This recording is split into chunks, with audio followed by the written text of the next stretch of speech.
tardes a todos y yo también siento la obligación pues, de agradecer la invitación. Es un honor y un placer volver a pisar el suelo del CISAD. Sí, Bienvenido. sí, gracias. Bueno, pues entonces, sin quitarle más tiempo y intentando ser lo más breve posible, antes, pues quiero solo aclarar que pues no necesita que lo diga yo, pero pues reconozco todo el valor de la ponencia, que me parece una reconstrucción tremendamente interesante y muy bien pautada de todos los puntos fundamentales sobre el asunto, ¿no?, de la formación y educación en Edith Stein. Yo no soy un especialista, pero conociendo más o menos uno de los textos citados, me ha encantado. Yo me quiero sobre todo parar en unos puntos que me parecen como susceptibles de cortocircuito. O sea, yo le llamo así, en el sentido, lo defino así, en el sentido de indicar unos puntos que me parecen problemáticos y sobre los cuales pediría pues una aclaración, o si se pudiera pues explicar de manera mejor, ¿no?, pues los que se ha dicho hasta ahora. La primera cuestión fundamental con la cual he empezado la ponencia era precisamente la antropología, fundamento de la pedagogía, ¿no?, que es una cuestión que Edith Stein comparte con varios autores que se ocupan de filosofía de la educación. Y pues en este sentido, digamos, la primera etapa es la crítica que hemos escuchado a la antropología de corte dualista, pues Platón, Descartes y pues a varios autores. Pero lo que se me hace problemático en la definición de Edith Stein es la misma definición de cuerpo. Me explico. El cuerpo es parte sustancial de lo humano, del ser humano, entonces por esto de la persona, pero a la vez queda definido como un medio a través del cual, o el instrumento a través del cual. Aquí creo que necesitaría una aclaración, porque sí, efectivamente puede ser parte sustancial, pero la crítica a un corte dualista, pues no digo se viene abajo, pero parece un poquito diluida en el momento en que el cuerpo se vuelve instrumento. O sea, porque efectivamente son los dualistas que leen al cuerpo así.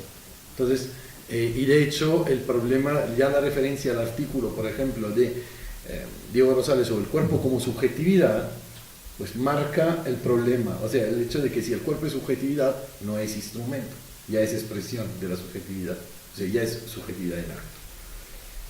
Y con esto voy enlazando el problema de la persona como cuerpo, alma y espíritu. Esto es muy interesante dentro de la reflexión de Edith Stein y, bueno, me hace recordar una tripartición, que es la tripartición paulina, pues efectivamente, sobre todo donde San Pablo retoma una diferenciación que se vuelve problemática para toda la teología cristiana, o sea, entre alma y espíritu. Yo quisiera saber dónde pone la diferencia Edith Stein entre alma y espíritu, o mejor, entre yo, alma y espíritu. Porque si queremos salir de un corte dualista, pues también tenemos que ver cómo se articula esta tripartición. Y cómo, a pesar de esta tripartición, se puede hablar de monismo antropológico en este sentido. Así lo pregunto porque sí, yo entiendo que en el pensamiento de Stein vayan confluyendo los dos grandes ejes, ¿no?, el husserliano y el thomista. Pero habría que entenderse cómo funciona ahora aquí esta articulación de los dos ejes, o si, como a mí me parece, pero a lo mejor con error, pues el thomista empiece a predominar sobre lo husserliano en este sentido. El segundo punto, bueno, este era el primer punto, por lo que concernía a la crítica a la antropología dualista. El segundo punto es sobre la idea de persona como yo consciente y libre, ¿no? Esta es la definición que hemos encontrado. Es muy interesante, encuentro muy interesante la propuesta de una adaptación del modelo aristotélico de acto y potencia a la persona, y sobre todo porque la persona es un desarrollo. Entonces, la recuperación o individuación de una dimensión teleológica, ¿no?, de la persona.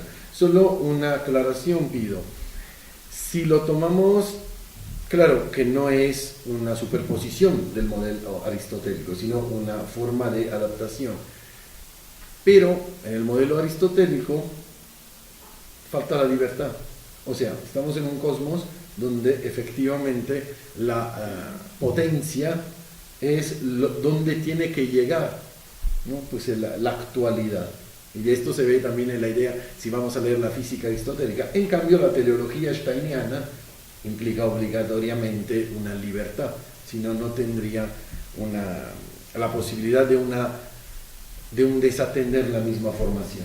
Pues en este sentido, pues quiero ver cómo, si es simplemente, en este caso, Santo Tomás hace jugar la analogía entis, o sea, el hecho de que pues el ser humano pues tiene una analogía con el ser eterno y por esto no pues goza de la libertad. Pues quisiera saber si es así en Stein, no lo sé. Entonces pregunto fundamentalmente. Y aquí pues también otra pregunta, si el núcleo de la persona es fundamento ontológico de la vida anímica, quisiera entender si aquí vida anímica, ¿qué se entiende por vida anímica? Simplemente otra vez es alma, espíritu, yo consciente.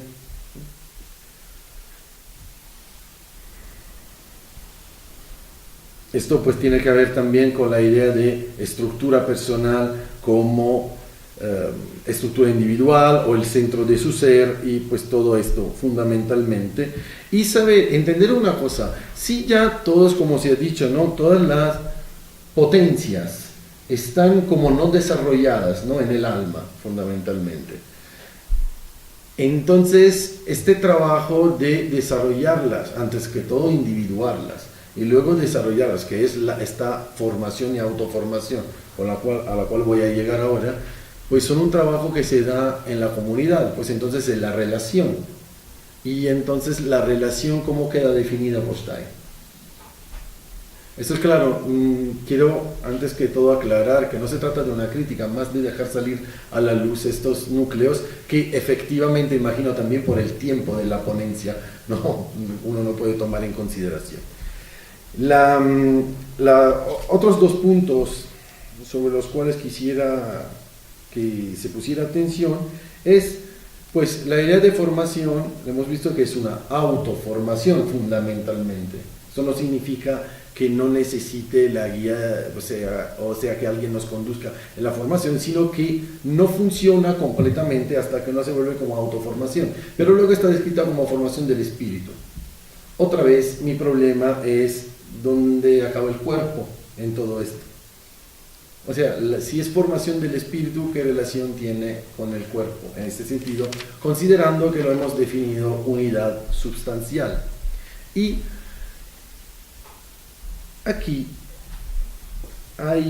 yo veo como una cuestión bastante interesante. O sea, si estas potencias no están desarrolladas, pero ya están presentes, de alguna manera estamos enfrente de una anamnesis. O sea, del hecho solo que tenemos que reconocer algo que ya tenemos. Esto es, sin duda, tomista, pero sin duda aristotélico y sin duda platónico, de alguna forma. Si quisiera saber si Stein, en este sentido, aclara más cómo funciona, o si simplemente hay que aceptarlo metafísicamente. Porque en este sentido, si hay que solo que aceptarlo metafísicamente, imaginando que sí, es de herencia platónica, pero no remite a una transmigración de almas, pues estamos en frente pero de una fundación, hipotéticamente podría decir yo, teológica del asunto. Y esto no es un problema para nada, pero ¿en qué relación está con una lectura meramente filosófica? O sea, lo tenemos que aceptar y ya. Ese es el punto. Además se hablaba de despertar, ¿no?, de estas posibilidades, y pues la afirmación es, pues bien, la educación o formación de sí mismo parte de una mirada a la realidad profunda del alma, pero para lograrlo, a nuestro juicio, la persona debe asumir un posicionamiento ético, ¿no? Pues retomo la afirmación. Otra vez aquí yo encuentro un problema entre alma y espíritu. O sea, ¿y el espíritu cómo juega en todo esto? Además, y esto constituye la responsabilidad frente a sí y frente a los otros, y pues entonces el etos. Ahora, cuando se ha hablado del etos, se ha hablado de estas potencias no desarrolladas como zonas de penumbra, si no me equivoco. Estas zonas de penumbra están colocadas en el alma. Ahora yo quisiera saber, y se ha dicho en el alma, y entonces no son conscientes. Entonces aquí surge la pregunta, relación entre conciencia y alma. O sea, el alma es como un epifenómeno de la conciencia o es otro nivel en este sentido. Termino con dos cuestiones. Creo que estoy en el tiempo, ¿no? Perfectamente. Educación, me parece que como se entiende en lo que hemos escuchado, entonces en la reflexión de Edith Stein, remita a la antigua definición de educere, o sea, sacar de adentro. O sea, es autoformación, sobre todo porque no es transferir datos, sino como tendría que ser la idea noble de educación, es sacar desde adentro lo que tenemos de alguna manera. Pero hemos escuchado que, claro, hasta que no despiertan las potencias, o sea, estas posibilidades, no se da una completa autoformación, sino fundamentalmente necesitamos de alguien que nos guíe en esto. Y claro que tiene que tener una capacidad. Ahora, mi pregunta es, hay un momento, Stein describe un momento en que se despiertan. O sea, tenemos como una medida de esto, porque el problema de la educación, pues yo lo veo, digamos, prácticamente en este punto. O sea, ¿cuándo sabemos? O sea, en esto efectivamente solo es el docente el que va haciendo el que va guiando hacia este proceso, durante este proceso, el que se entera de cuando despiertan, o es el alumno que puede enterarse de esto, o cómo lo entiendes. Porque la descripción es que se despiertan cuando llego al ethos, o sea, reconocimiento de esta responsabilidad que tengo hacia mí mismo y pues hacia las otras personas. Pero quisiera saber algo más, o sea, si Stein nos dice algo más sobre esto, porque me parece demasiado general en este sentido. Y claro, pues aquí el punto, digamos, final de todo esto es que la pedagogía necesita una metafísica, necesita una antropología, pero necesita una metafísica, o sea, un posicionamiento ético preciso. Ahora, mi pregunta es, ¿pero necesita obligatoriamente una metafísica? ¿O lo que basta es una concepción del mundo? O sea, la que se diría con el término técnico alemán Weltanschauung, ¿no? O sea, es obligatoriamente una estructura metafísica sólida, y en este caso el de Stein sería todo se, digamos, concretaría en una referencia a la metafísica de Santo Tomás, claro, con este converger del eje fenomenológico y el metafísico, pero la referencia fundamental me parece esta. O en realidad la cuestión es de tener una Weltanschauung. ¿Por qué lo pregunto? Porque fundamentalmente si es simplemente una Weltanschauung, entonces se dan más posiciones éticas.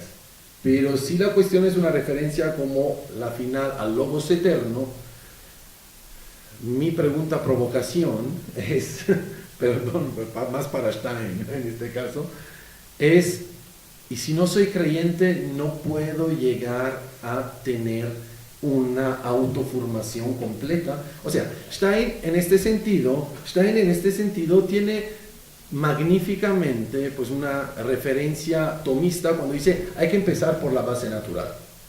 Y esto me parece pues Santo Tomás, Aristóteles, ¿no? O sea, hay que empezar por los sentidos, pero perdón por el juego de palabras, en el sentido de la base más evidente, mundana. Pero el problema es la autoformación final.